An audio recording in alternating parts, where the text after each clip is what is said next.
Hello, welcome to Marathon Swim Stories, where we connect with curious and courageous individuals from all walks of life to explore our relationship with water, what holds people back, and why others keep going, where we investigate the connection that we have with each other, those who support us, and the water that is 70% of our planet. If you've ever stood at the edge of a body of water and wondered, you're in good company. I'm Shannon Keegan, mom, wife, marathon swimmer, swim efficiency coach, and founder of Intrepid Water, where I teach swim freedom, virtually, locally, and abroad. The freedom to get started, break out of your comfort zone, or shatter your preconceived notions of what's possible. Find out more at intrepidwater.com. Today, I had the good fortune of connecting with the founder and publisher of Outdoor Swimmer magazine, Simon Griffiths. Have you checked out Outdoor Swimmer magazine? More than just a beautiful periodical with pictures and stories of amazing places to swim around the world, visit outdoorswimmer.com for tips on how to improve your swimming, gear recommendations, outdoor swimming news, events, and so much more. Simon was quick to clarify that he hasn't swum that many marathons, but I'm convinced that there's a lot to be learned from his story, including how testing and experimenting in new realms can inform your main event, and how you might find out that you even like it. I'm forever curious about why some people swim and others won't, why some swim further and others don't. I'm going to keep talking to all different kinds of swimmers to figure out what brings them to the water and why they keep going. Not that everyone has to swim or that everyone has to swim marathons, but with the information that I gather, I can continue to empower those who discover the joy of reconnecting with their watery roots, how they can unlock their limitless potential in the water. What has the water taught you? Do you have a story to share? Email me, shannon@intrepidwater.com. I'd love to hear from you. I hope you enjoy Simon's story. I'm very excited today. I'm here with Simon Griffiths from Outdoor Swimmer magazine. I'm so excited to say that. I don't know why. I had the good fortune to swim with Simon this last year after I did Loch Ness in August. I took a train up to I don't remember how I got there. It was so long ago. I mean, it was months and months ago, but I got to swim with you. You have a great pod, and I encourage anyone. Yeah, I really like to welcome people from, swimmers from around the world. We swam at the Lido as well, didn't we? No, just the Thames. Just popped over one morning, and you had me for oatmeal and coffee. It was amazing. Yeah, so I obviously swim in the Thames, which is obviously an iconic, famous river, but it's got quite a mixed reputation. And where we swim is actually very pretty, and I love to take people there, especially people who've got an image of the Thames as being this sort of dirty London river. And we're only just outside London, but it feels really rural and fresh and green. And I just love taking people there. Oh, the Thames is so nice. I had no idea. It was beautiful. Yeah, I remember it very well. It was clear. There was rocks and fish, and we swam the boats, and it was lovely. Very welcoming group. So thank you for that. But tell us about your relationship with the water, Simon. Well, it goes back to when I think I remember learning to swim, but obviously these things might be made up after so many years. My parents used to take me I grew up in Cheltenham, which is a town in the sort of west of England, between Birmingham and Bristol. My parents used to take me to a local pool. And I remember when I was about 4 years old, watching somebody else swimming, and okay, I can do that. And I swam they had steps coming down into the pool with railings, and I swam from the railing to the wall, which was probably about meters. But that's my first recollection and memory of actually being able to swim. So it kind of challenged you though. So even initially, like there was some challenge, but attraction to the water. I swam with Cheltenham Swimming and Water Polo Club until I was about 13. Then I stopped swimming for a bit. Did kayaking for a bit instead. So all my swimming was involuntary then. Then at university, I joined the swimming team, but I realized I'd been so long out of swimming that I was just sort of average and just going to keep fit. And then after university, I started doing a bit of triathlon, which really brought me into open water for the first time. And then I lived in Africa for a few years, and I was able to swim in the sea most weekends in West Africa in the Gambia, swimming in the sea. And I really enjoyed that, just being able to get out in the ocean because it was so hot there. So it was just a relief to get into the sea. It's hot and dusty, and you can get into the sea, and it was just really nice. And then so I did more triathlon when I came home, joined a masters club. So I was doing some open water swimming through triathlon. And when I was doing triathlon, I was always attracted to the open water, the triathlons with open water. Because, they have kind of triathlons with pool swims as well. Definitely preferred the ones with open water. One, I like the sort of the head-to-head racing aspect of it rather than the time trial aspect of it that you get in a pool-based triathlon. But also the swims tended to be a little bit longer in proportion to the cycling and running. And swimming was always definitely my strong point.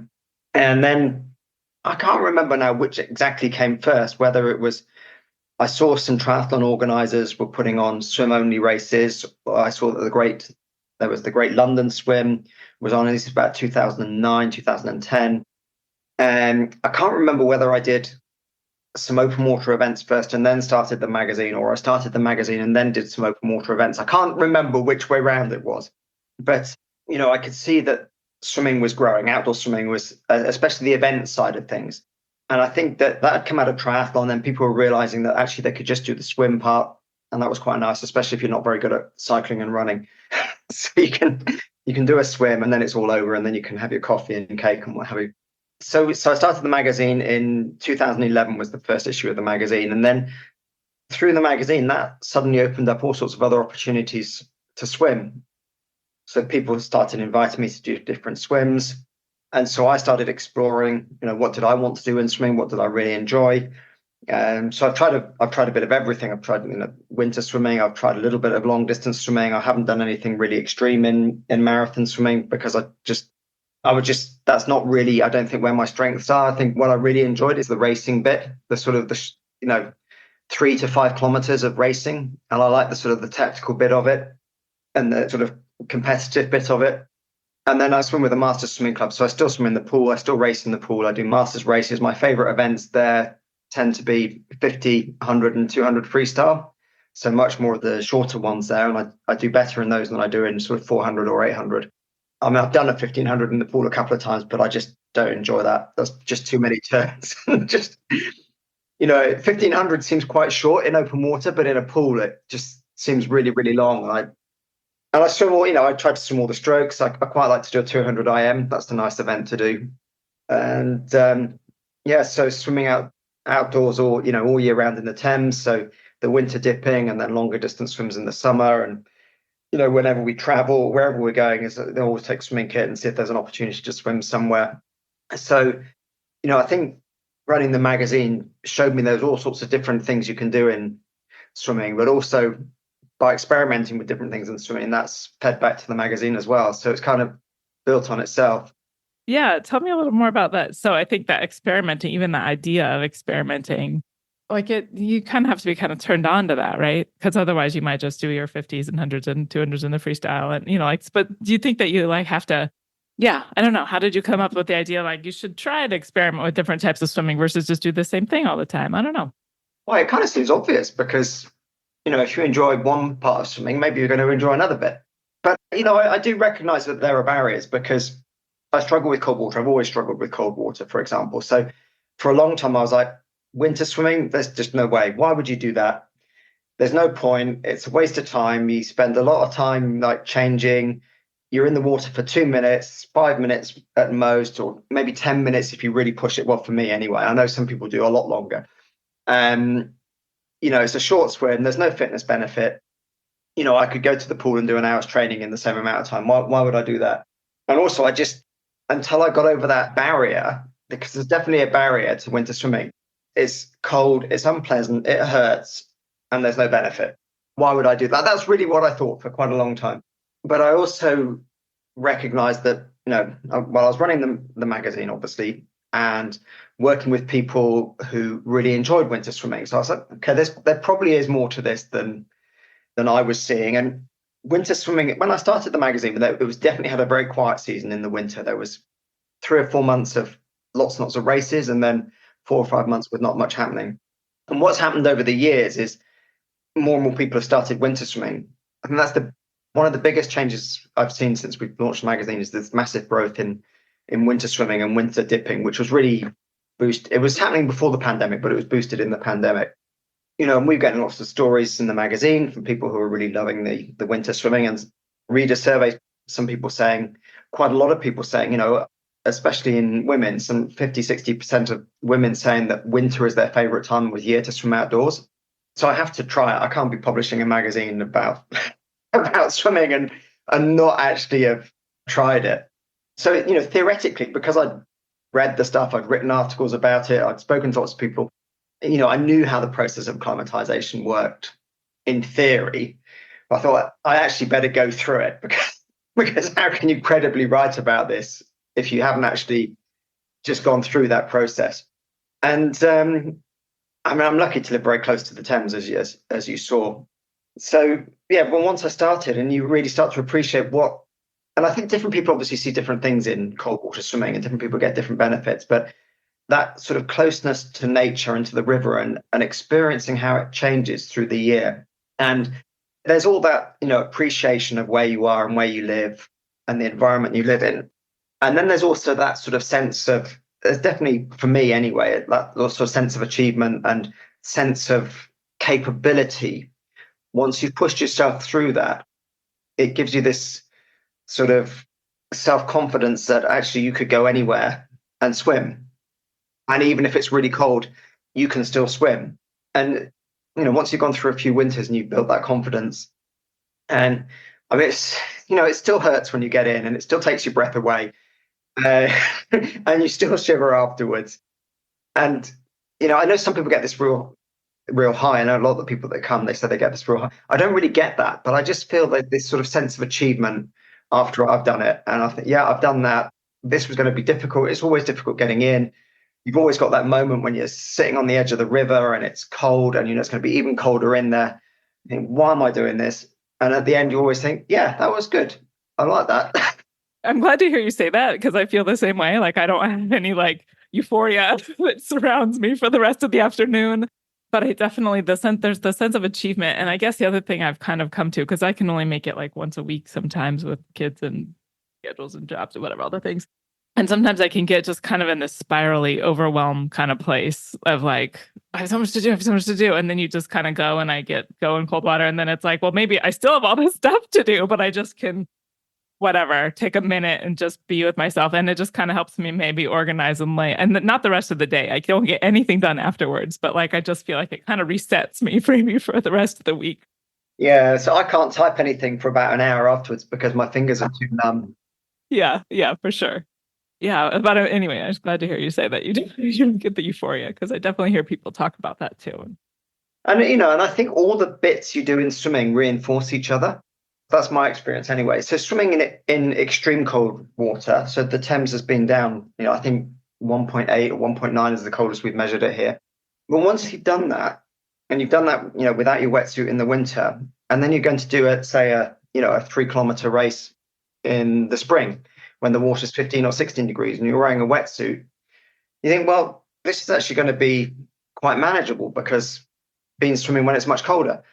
Whereas I know when I did triathlon and I hadn't done that, and I would be getting in water, early season races, 14, 15 degrees in the water, and it was horrendous.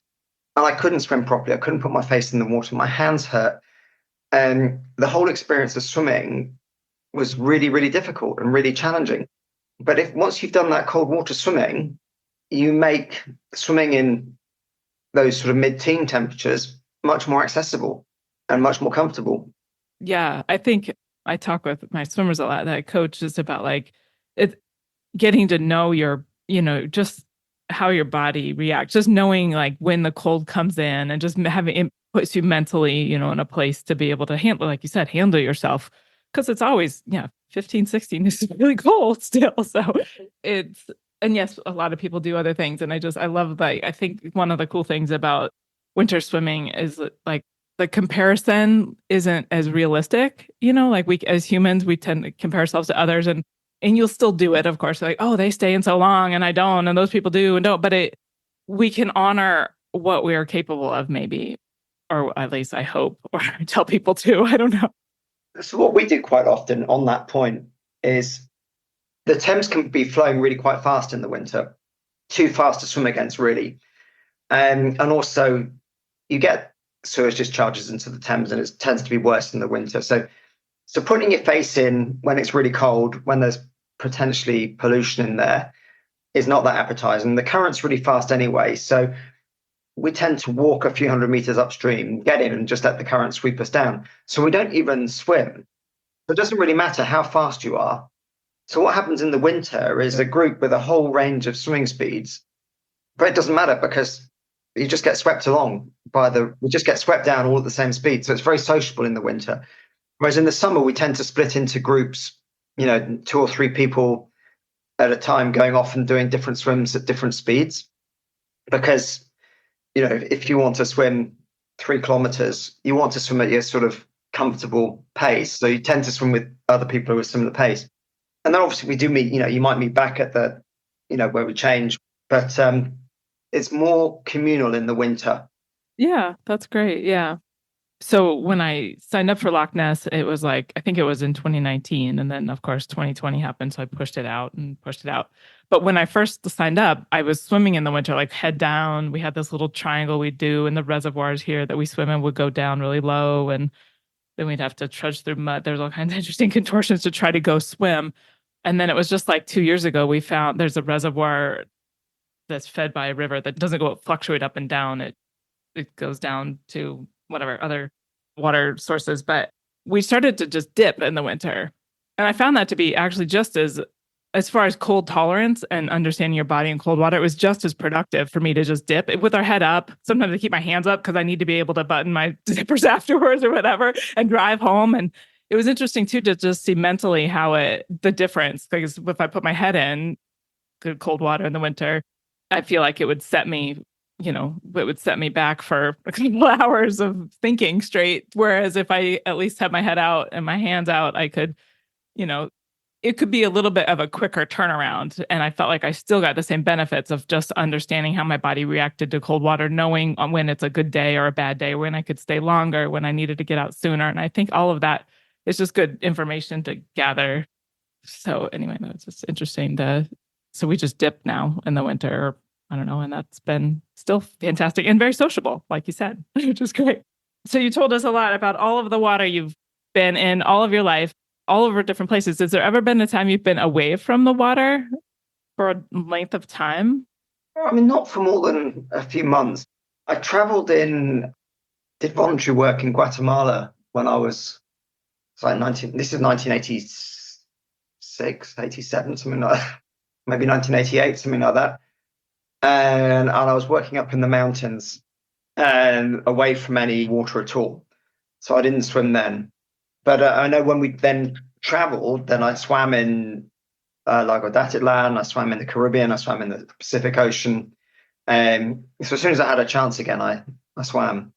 So you missed it when you were in the mountains? Yeah. I mean, I like the mountains. And, and I traveled a bit in Africa as well. So went inland, to Mali.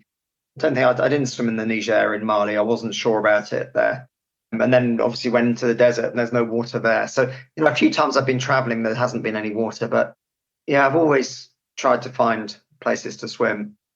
Successfully, yeah. So you've always had a draw to the water. How do you, or recommendations would you have for somebody? You said you weren't sure about the water, which raised the question in my mind. I think that's kind of my feeling too sometimes. I guess I worked in water quality department and wastewater department for a long time. And so it's like, I'm always wondering, how do you know if it's safe? Do you have general recommendations you give to people if they're not able to jump on an app or is there visual evidence? Yeah, I mean, that safety thing is obviously a slightly a relative and a movable concept. And it depends what you're concerned about. So, swimming in the sea, is it safe? A lot of people obviously think about sharks, and luckily in the UK, around the UK, we don't have that to worry about. So you tend to worry more about potential rip currents, or if it's rough, being maybe battered against rocks or something. So, and it's very situational dependent. In the river, physically, you worry about, if you're going to get swept past the exit point because the current's too strong. So we always try and make sure that we we have a second exit point further down just in case that happens. And we worry about pollution because that is a problem that we can't really ignore. And it's not feasible for us to test the water every time we go and swim, or any time. We've never tested it. Well, I've tested it once, but you normally have to pay to test. If you want to do a proper testing, you have to pay. You have to send the water away. It takes 2 days to come back, and the river can have changed completely in 2 days anyway. And so it's not practical. So we try and gauge it on, if it's been a lot of rain, then you think, okay, I'm not going to put my face in today. Or sometimes if it's been really bad, we say, okay, we'll just miss a day and just wait for it to calm down a bit. We've got in the UK, and I don't know if you've got similar in the US, we've got apps that around the coast and also for the Thames and the tributaries to the Thames that you can track whether there's been sewage spill. So we do keep an eye on that. If there's been a big spill in the last 24 hours close to where we swim, it's okay, let's not go today. So we do, you can monitor it. There was one time when we didn't know whether there'd been a spill or not, but there was all this sort of brown foam on the water, and was like, okay, look, we're not going into. We didn't know what it was. It might have been an algae bloom actually, but we just weren't sure. So if you're not sure, we can wait a couple of days. So worry about that. And then if you're swimming, I don't know, if you're swimming in, in the Mediterranean, for example, you maybe have jellyfish, which usually you can see jellyfish, but sometimes you don't, and you just hit them, and it's like. But I think you have to gauge. If you're not allergic to jellyfish stings, I think you kind of take the view that, okay, I hope I don't get stung, but if I do, it's not the end of the world. But obviously, in different places, you may have more potent jellyfish, or if you're going to get stung multiple times, that's obviously can be a medical emergency. So you have to decide where your limits are on that. And then in other places, so back in Africa, so one of the things you have sort of waterborne diseases, so like schistosomiasis. And so I was back in the Gambia around this time last year, and we went upriver to a camp, and the river was looking really nice. And so, can we swim here? And we looked it up as best we couldn't really get that much information. No, they said that there is schistosomiasis in the river, but it's further upstream because we were still in the. I mean, we were 200 kilometers inland, but it was still tidal. So the current was still switching backwards and forwards, and we thought there's still a little bit saline. We also know that there are crocodiles and hippopotamus in the river, but it was not an urban area, but it was a populated area. And we know that the hippos are really quite shy and stay away. And the crocodiles, you very, very rarely see them. They're not like Australian ones. You very rarely hear of anyone big. So we went for a swim, but then afterwards we found out that actually schistosomiasis is really quite rife in that. So again, it's a treatable illness if you get it. So, it's not like, we're very privileged that we have access to the medication, and not everybody does. So anyway, should we take anything as a precaution? We said, no, we'll just wait and see if we have any symptoms, we can treat it. But, I probably wouldn't go and swim there again, knowing that now. Sometimes you make an assessment and you get it wrong. That you have to think, what are the consequences if you get it wrong? And we'd made that judgment. We thought, okay, the hippos they're not going to come anywhere near us. I lived there for 3.5 years, 30 years ago, and I'd never seen one. So we had seen one earlier that day, but further upriver. So it was just amazing to see one there. But it's not like they were all over the place. How long of a swim was this? I don't know. The river was so warm. It's like we went in there to cool off, and it wasn't cool at all. It was just, we just went in while the sun was going down. It was really nice. Yeah, it's an interesting situation of just like the open water, and there are risks, I guess. Yeah, my heart of hearts, I'm hopeful that if there's more people swimming, there's more people caring about water being swimmable, whether it's tracking it or, I don't know, having more access to information about swimmability, or I don't know, all of those things. Yeah, I was just thinking back to that example in the Gambia, and actually probably the bigger risk we know it was malaria, not from the swimming, but when you come out, you're not protected. And, you may be thinking about what are the risks of the swimming, but actually the risks might be when you come out. Absolutely. Or like the risk of driving down the road in a car and getting hit by another car. Like there's risks in everything we do. Sometimes we just have to say, like, I'm going to take a chance and cool off in the river. How common do you think shoulder injury is in masters and college swimmers? It's a jaw-dropping statistic that you'll learn in the new Minimizing Risk of Shoulder Injury in Freestyle Swimmers course from Swim Mastery. This 60-minute online course is packed with useful information about why shoulder injury is so common in swimming, as well as practical tips to put into practice right away. Go to swimmastery.online and navigate to the shop in the resources menu, or email me, shannon@intrepidwater.com, and I'll send you a direct link so that you can start swimming pain-free today. How do you keep going? So you've been swimming all of this time and you just keep going. You were telling me before we started the recording about 13 years of doing 400s. How many 400s do you do every Monday? Well, we usually do 8. Sometimes we do 6, depending on how we feel. But for 13 years, you've done 6 to 8 400s every single Monday morning. Is that true? We stopped during the pandemic, but yeah, pretty much it's every Monday. There was one time we did 25, but we're not going to do that again. 25 400s? Wow. That's impressive. So we have a WhatsApp group. We call it the 400 Club. And it's every Monday morning, 6:30. It's a public pool session. So we're swimming with the public, but there's a fast lane and there's usually, there was 7 of us swimming this morning. It's usually between 3 and 8 people turning up.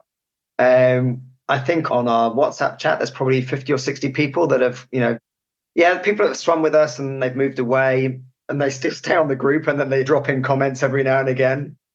And then I think there's people that think they'd like to come, but struggle with it because it interferes with work or because they've got kids or whatever. And they think, okay, I'm going to do that one day. I think people like the simplicity of it. Yeah, I like what you were saying. There's no question what you're doing on Monday morning. There's no like, what are we going to do today? Yeah, it's to get in. We do a warm up. We know that's going to be about sort of 10 or 15 minutes. And there's always a little bit of argument about who's going to go first. But apart from that, it's, we just get on and do it. And it's always off the same pace. We did slow down a bit after the pandemic, but we've gone back to where we were pre-pandemic, although we're not swimming quite as fast. I'm not swimming quite as fast as I used to. I think one day we're going to have to adjust that if we keep going. But yeah, you said you do the same interval? Yeah, so we do 400s off 6:15 every Monday morning. And you were saying if you do it for 13 more years, you'll be 70? Yeah, I was just thinking if we carried on, we'd be 70 and whether we're allowed to adjust the interval there. Great. So how do you keep going? How do you show up every Monday? It's the secret. I kind of like it, really. I know it's hard getting up Monday morning, especially in the winter. It's dark and you've got a cold. But, when you've done that, you do that on a Monday morning, you've done, even if you didn't do any more training in the week, you've got a good solid training session done at least once a week. And I know when I started it, when we started, it gave me a real confidence in, especially when I was doing open water races. And you always get to this bit in the middle when you think, oh, I've gone too fast, I can't keep up with the people in front. Or, even if you end up swimming on your own, you just feel like, and you think, actually, I've done the training here. I should be able to keep going. And you just remind yourself of, okay, every Monday morning, all the way through the winter, I was in that pool doing 400s. That means I can do this. I think it's another case of, doing one bit of swimming can help you somewhere else. And it wasn't just the fitness. Obviously, the fitness helps. There's that mental thing that you get from, okay, I've done something that's actually, it's quite hard to get in there. And every time you get to 4 or 5, you think, okay, maybe this week I only do 6. And then you get to 6 and you see, okay, no one else is stopping. Okay, I'm better do the last 2 as well.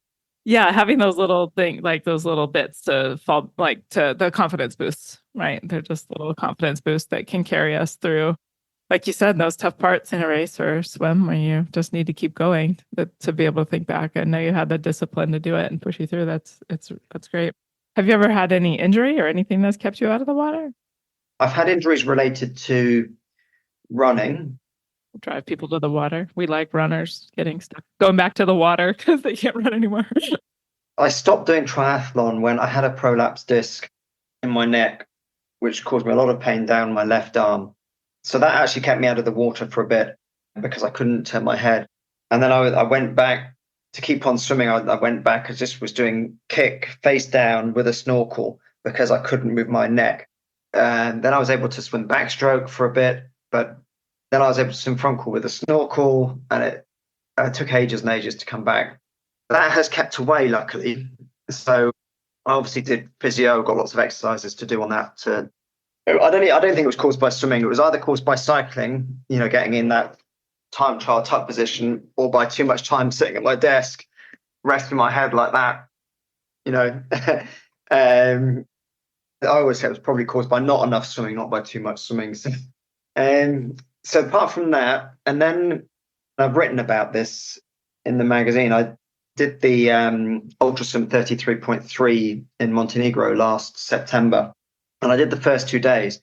But on the second day, I really struggled with breathing. I finished the swim, but I felt absolutely crushed. Never felt like that after a swim before. Completely wiped out. Was really struggling with breathing. And I thought, okay, well, we've got a whole day till, there's not another swim till the next day. I'm probably just tired, but the breathing just didn't get better. I just felt like I had a massive constriction in the top of my lungs. And I don't have any official diagnosis, but we have a working hypothesis that it was early stage of swimming-induced pulmonary edema, SIPE. So that's obviously quite worrying. And since I've been home, that it took about, I don't know, about a week before it really got better. But I couldn't even climb stairs. I had to take stairs one at a time. It was that bad. So I had to pull out. I couldn't do the rest of the swim, obviously. By the time I got home, managed to get an appointment with the doctor, it had gone. So I had a chest X-ray. I had did an echogram. I had a 24-hour ECG, and it all came back normal. But this is how long after? Yeah, so it took about 3 or 4 weeks to get all that organized. So there was nothing showing. I never had the really acute symptoms about coughing blood or anything like that. So, there were other things it might have been, but that's what the most likely. So I'm going back to Croatia. I'm going back to do another ultra swim, 33.3 in 4 weeks' time, 3 weeks' time in Croatia. So I'm a little bit nervous about that. And I've trained really hard since the last one. I've swum a lot, done extra running. I've been doing a little bit of weights. So I've trained a lot. So I think I'm fitter than when I went to Montenegro. And I think I maybe just have to adjust my strategy a little bit and just start really, really steady and do the first day really slow. First 2 days, just swim it really, really, really slowly. And yeah, hope it doesn't come back. Yeah, I'm curious though. Tell me and our listeners a little bit more about SIPE. Just like, does fitness contribute? If you lack of fitness, contribute to, tell me more about SIPE. The only thing on the fitness side of things, and this is me speculating, is that obviously if you're fitter, you don't have to try so hard to hold the same speed. I mean, you could just, if you get fitter, you might just race faster at the same effort level. But I'm hoping that being a bit fitter, I can just say, if I go there, I can slow down a bit. I'm a bit fitter. Hopefully I won't I won't raise my heart rate so much. I won't get so out of breath. So that's just why I'm hoping that, the extra fitness helps a bit. The risk factors are being older, which I am, being female, which I'm not. And if you've had it before, that is a risk factor. I'm wearing a wetsuit, and I do wear a wetsuit when I'm doing longer swims. And one of the theory, I'm not a medical person, but it's buildup of fluid on the lungs. And one of the possibilities is a wetsuit. You can get it without a wetsuit, but wearing a wetsuit puts extra hydrostatic pressure around your chest. So it's more likely to squeeze fluid into your lungs, from the blood vessels around the lungs. So you get an accumulation of fluid on the lungs, which restricts your breathing. And that also leads to this sort of, if it gets acute, coughing blood. But mine didn't get to that stage. So And I don't even know if that's what I had because there was no evidence of. I saw a doctor that evening and they listened to the chest. There was no evidence of fluid on my lungs, but it could just have been that the airways were just swollen.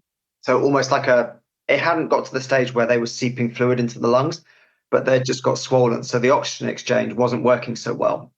Yeah, the resetting expectations though is it just like hits a chord with me too, just because I feel like that's a big part of my journey is I've had to, and probably why I started swimming wanting, well, not why, the resetting expectations on speed, because it's like the faster I try to swim, I go back to kind of my old way of swimming that hurts my shoulders really bad. I've got nasty AC joint arthritis and things like that. And so if I don't keep the joints open, like in the swim mastery style that I've learned, it's like I'm risking impingement, whatever, all kinds of problems come back. So if I try to swim at speed, so it's been interesting to reset expectations on myself when I go into events that it's more about the finishing, right? And the joy of being out there and, all those things. Yeah, I think especially for something like like a 33.3 over 4 days, it's a lot of swimming. It does a lot, yeah. Well, anytime you're swimming back to back to back, that's its own thing, right? I'm hoping I can still race shorter distances. I've been racing in the pool. I've been racing in the pool since then. I've actually been swimming times close to lifetime best times. So the fitness is there. I want you just maybe we'll kind of close it out this way. I want to hear a little bit more about your perspective, having worked and written about swimming and, with creating the magazine and providing that to everyone out there in the world, which is awesome. I was so glad. I actually stumbled on to my first exposure to H2 Open was at SCAR in 2014. Kent had some copies for everyone. So I'm glad to have found it as early on as I did. But what's been like, I don't know, what have you witnessed just about, I don't know, in writing about like swimming and hearing about people's stories and just all the different types of people and I don't know, like what kind of recommendation or I don't know. I don't even know exactly what I'm trying to ask. I just want to hear a little bit of, No, of the. I think one thing is that swimming seems so much to so many people, and it's such a simple thing. People who don't swim, they don't get it. So what you get cold, you get wet, you get tired. What is it? But people who swim, so many of them are completely hooked on it and absolutely love it, and they can't wait for the next swimming experience. And one of the things that I think about when I started the magazine, I've been writing for Triathlon magazine. I've been racing in triathlon. When I started the magazine, I was thinking, okay, look, this is a magazine for people who are going to, instead of doing triathlon, they're going to race in open water. It's about this, racing in open water. And then I was going to events. We used to have stands at events where we were selling magazines. And, triathlon audiences back then, I don't know what it is now, but it was 60 to 70% male. It was quite young, 30 to 50, and it was very competitive driven. And I kept getting older women coming up to the stand saying, I love your magazine. I just love everything about swimming and I don't really race. I just love to get in the water and do my thing. So I realized that where I had seen the magazine wasn't how other people were seeing it. And they were seeing not the competitive and the performance bits of it. They were seeing a sort of a joy and a lifestyle in swimming. And so the magazine evolved to sort of match that. But we still do have this audience of, and I still like to race. So we still have an audience of people who do like to race and do want to perform in the water and do want to see if they can improve. And even people who are sort of dipping, I think there is a little bit of a journey where people start thinking, actually, maybe I could do a 1 mile swim, or maybe I could do a 5 kilometer swim. And then they do that and they think, well, maybe if I worked on my swimming technique, I could swim that a bit more comfortably next time. And it's not that people are saying, okay, I want to win this race. I want to swim more comfortably. I want to swim more smoothly. I want to feel more competent in the water. And it's this sort of journey from sort of dipping to this sort of, I know you call yourself swim mastery, but it's this idea of almost like mastering the medium of water. And for your own personal, right. Yeah. Yeah, it isn't necessarily about besting a field. It's about self-improvement, right? Yeah. And people are, and I think what the winter swimming did, it's created something for And it seems to have created something particularly for people who never thought of themselves as of sporty people. It's created a physical activity they can do and enjoy. And we had a story in the magazine last month about the oldest woman to ever complete an ice mile, 73. She completed an ice mile. And she thought of herself as never a sporty person or never an athletic person all her life. And then she's gone and swum a mile in 2.6-degree water. And she spent 55 minutes doing it. And it's just the most amazing achievement, sporting achievement from someone who never thought of themselves as sporty. And I think swimming is offering that to people in all sorts of different contexts, whether it's the cold, whether it's the distance, or whether it's just the pleasure in improving your swimming technique and moving more comfortably and more easily through the water.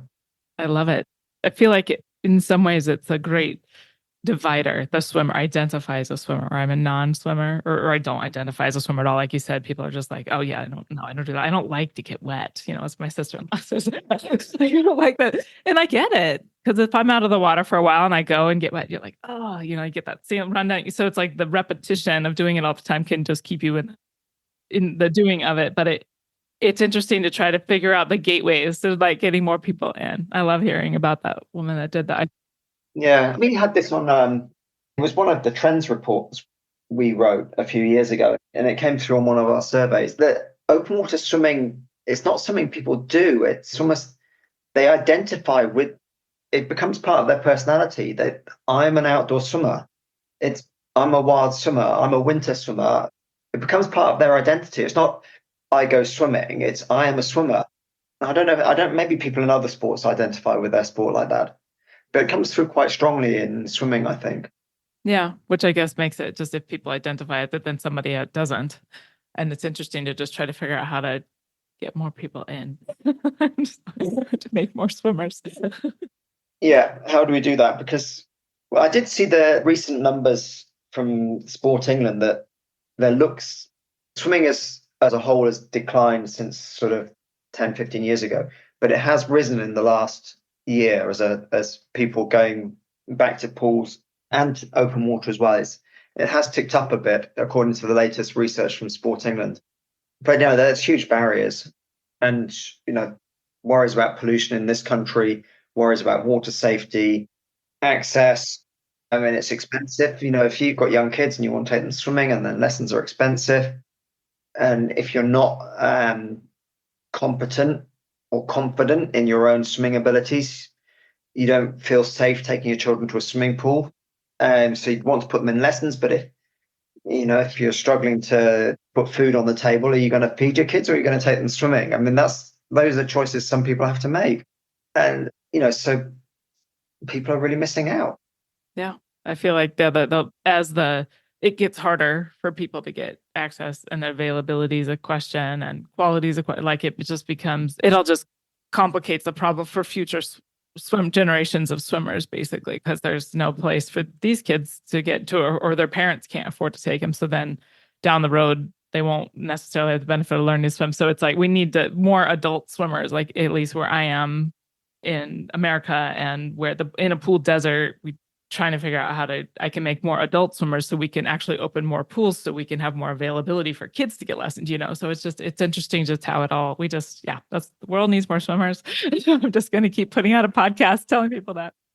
But one thing that's quite interesting with the open water swimming is, and we see it, the groups that collect and swim in the river, a lot of those people are not pool swimmers. They've maybe learned to swim as a kid. You wouldn't describe them as a swimmer, and if they went to a swimming pool, they'd probably feel out of place and a bit uncomfortable because they're just not used to being in that environment. And then they've discovered river swimming and outdoor swimming or sea swimming, and it's somewhere they feel really comfortable. And so it's not necessary that people have to be good swimmers. They don't have to be fast. They don't need to be able to swim all the strokes correctly or any stroke correctly. But they need to have this sort of water competence. And if they've got that, then they can enjoy open water swimming. Exactly. Yep. Thank you for putting out starting outdoor swimmer because I think it's an amazing resource for everybody. And tell us about your book before we wrap it up. So it was a lockdown project. I don't know how at the time, but yeah, well, we all seemed to have more time during lockdown, didn't we? And I mean, I was approached by a publisher to write that. There's a lot of books, swimming books out there about places to swim, and there's some very good books about, finding, especially in the UK. I don't know if you have the same in the US, but we have very good books and guides to finding places to swim. What I wanted to do and what the publisher wanted to do was create a sort of almost like a step-by-step guide to getting into outdoor swimming. And so it's a bit of a reference manual. So there's a chapter on safety, but it's also a guide through it. So if you want to start winter swimming, there's a chapter on that and how to acclimatize. If you want to do longer distance swims, there's a chapter on how you might start thinking about training. And there's a little bit on swimming technique. It's not a technique book, but there's some sort of hints and tips in there to get you started and suggestions on where to look for further information on swimming technique. So it's really about, for someone who's curious about outdoor swimming, the whole breadth of outdoor swimming, whether it's winter swimming, whether it's racing, whether it's during longer distance swims. I've never swum anything like the English Channel. The longest I've done is Windermere, which is 10.5 miles. So I haven't haven't really spoken about doing the extreme distance swims. But, if you want to start on that long distance swimming journey, there's some pointers on how you might get started in that and how you might explore that world. So yeah, it's a sort of reference for anyone who wants to move into outdoor swimming and see all the different possibilities there. I love it. Thank you so much for getting that done during lockdown. Good to have resources like that I think that it sounds like it. You gave me a copy when I was there, and it got like the covering a broad range of, but introducing people to the concepts it's fantastic because it's overwhelming. There's a lot out there, and that can be a barrier itself when people feel overwhelmed. So good to have resources out there. Thank you so much for sharing your story with us today, Simon. I really appreciate it. Thank you for the invitation.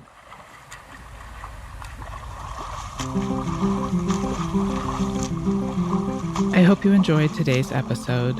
If you were inspired by even just a moment of this story, please share it with a friend. You never know what might push someone out of their comfort zone so that they can find out what they're capable of. And please leave a review with your podcast provider.